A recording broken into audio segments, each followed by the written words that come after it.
Robert Jacansky, Buddy Tavares, Paul Boyd. All stories of police brutality, and all say they were harassed and mistreated at the hands of those who are supposed to protect us.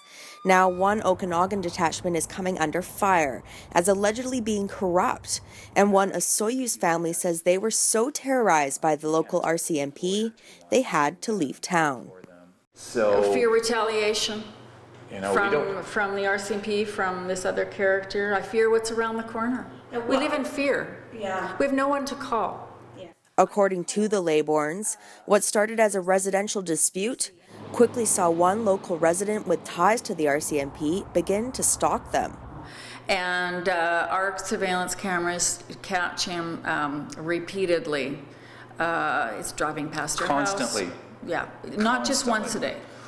Repeated. Then it just wasn't contained to the school and the home. Then it became around town, and in particular where my husband worked, where my son went to school. So it was this triangle of our home, his work, my son's school. They say the stalking was constantly reported and allegedly ignored, and instead they say the RCMP took the stalker's side and turned on them, arresting Mrs. Laybourne. And when she returned home is when that allegations of dangerous driving, speeding down the street, flying through the gravel, nearly running somebody over the hood of the car, allegedly happened.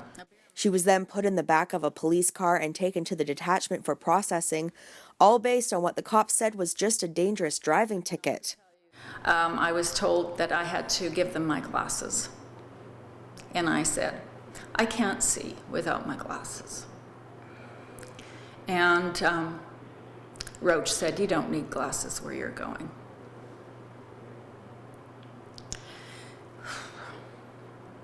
Then they made me go into a cell and remove my bra. After over 7 hours in a bare cell, she was released with nothing more than a ticket for dangerous driving and a list of conditions completely unrelated to driving and which now prevented her from continuing surveillance on the alleged stalker. That if you are caught with a camera, we can search you anytime, any place. And if you're caught with a camera, cell phone, you're going to jail. You're going to go to jail. Within days, the Laybournes claimed they were forced to leave town out of fear. And literally, we were visiting a friend, and we just never went home. He went and lived in a men's shelter. So I was in a men's shelter for over a couple of weeks. My son and I lived in a shelter for 33 days. Eventually, we rented a temporary accommodation. We have a house. Remember, we have a house, and but we can't live in literally it. abandoned our house. Everything was in the fridge. Our dishes were on the table. The heat was on. The Laybournes say now the RCMP needs to be held accountable, even suggesting that the entire force should be disbanded.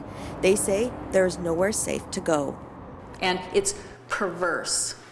What happened to us is perverse. It's depraved. It's twisted. This is our belief. If you get in their way, get in the way of their reputation, we're kicking you out of town. You're going to leave. RCMP refused to comment on camera, but Head Sergeant Robert Vermeulen had this to say. Out of respect for the process, we will reserve our comments for the courtroom, where evidence must be provided under oath. Yeah, there's definitely just what seems to be a litany of incidents where the RCMP are accused of doing something wrong. As it turns out, the Laybournes aren't the only ones accusing this detachment of corruption. Castanet spoke to Steve Condon, who says he was falsely accused of stealing a car and run out of town. And two former Osoyoos RCMP officers, the McLeans, are also suing this detachment. They say they were harassed and bullied by their superior officers. All these files are currently before the court, and time will tell if this detachment will be found guilty. I'm Carmen Weld in Osoyoos for Castanet News.